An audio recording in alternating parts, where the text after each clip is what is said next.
시청자 여러분 안녕하세요. 박구스트입니다. 중국 외교부 대변인이 윤의 대만 관련 발언 문제를 삼으며 말참견을 불허한다는 입장을 내놓은 데 대해 외교부가 싱하이밍 주한중국 대사를 초치해 항의했다고 밝혔습니다.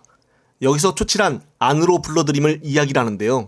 윤이 하루 동안 중국과 러시아에 시비를 거는 초유 사태가 일어났습니다.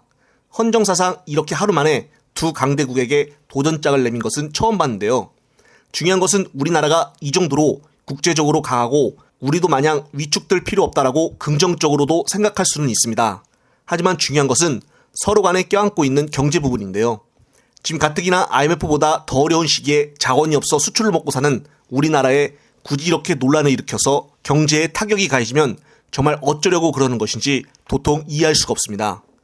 러시아와 중국이 강경하게 대응을 한다면 이에 대해 우리나라가 어떻게 해야 하겠다는 플랜 B조차 있어야 하는데 그것조차 보이지가 않아 심히 우려가 될 뿐입니다. 어제 대부분 언론에서는 속보로 이 사실을 내보냈는데요. 우리나라 외교부 창호진 1차관이 저녁에 중국 싱대사를 초치를 하여 우리 대통령의 외신 인터뷰와 관련한 금일 중국 외교부 대변인의 발언에 대해 강력히 항의를 했다고 밝혔습니다. 장 차관은 우리 정상이 힘에 의한 일방적 현상 변경에 반대한다는 국제사회의 보편적 원칙을 언급한 데 대해 중국 외교부 대변인이 무례한 발언을 한 것은 외교적 결례라고 지적을 했습니다. 아울러 외교부는 중국 측이 이번 건으로 인해 양국 관계 발전에 불필요한 지장을 주지 않도록 노력해 나가야 할 것임을 강조한다고 말했습니다. 이번 방미 일정이 공식적으로 드러남에 따라 미국이 윤 부부를 극진하게 대접하는 형식을 취했음은 확인이 되었습니다. 그러나 뜨거운 현안인 우크라이나에 대한 한국의 무기 지원을 비롯하여 한미 정상회담에서 미국이 그 대가로 각종 청구서를 들이밀게 확실시 되고 있어서 기대보다는 우려가 큰 것이 사실입니다. 우려되는 대목은 미국이 원하는 청구서가 무엇이냐인데요. 그 힌트는 19일 보도된 윤의 로이터 통신 인터뷰에 잘 나타나 있습니다.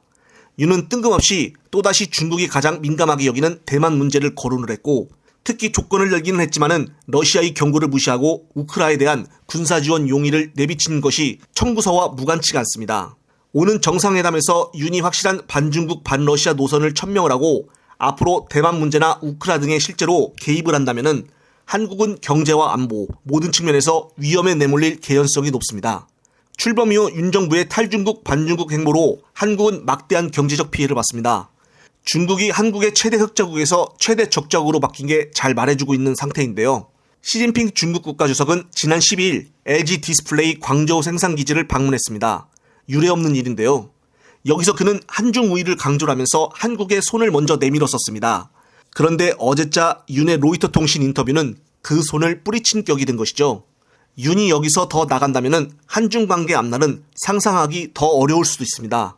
어제 김태호 차장이 기자들 앞에서 브리핑을 한 글로벌 포괄적 전략 동맹이란 그럴듯한 용어 속에는 한국을 반중 반러 전선에 선봉에 세우려는 미국과 일본의 의도가 숨어 있다고도 봅니다. 물론 우리가 외국에 대해서 밀당을 잘한다면야 좋겠지만은 어제 하루 만에 인터뷰를 통해서 불길한 기운을 맴돌게 하는 것이 너무 미국과 일본만 믿는 것이 아닌가 하는 우려가 예상됩니다. 영상을 보신 구독자님들은 어떤 생각이 드시나요? 이번 영상은 여기까지입니다. 영상이 유익하셨다면 널리 공유될 수 있게 구독, 좋아요 꼭 눌러주십시오. 다음 영상 제작 시에 큰 동기부여를 줍니다. 시청자 여러분, 시청해주셔서 감사합니다.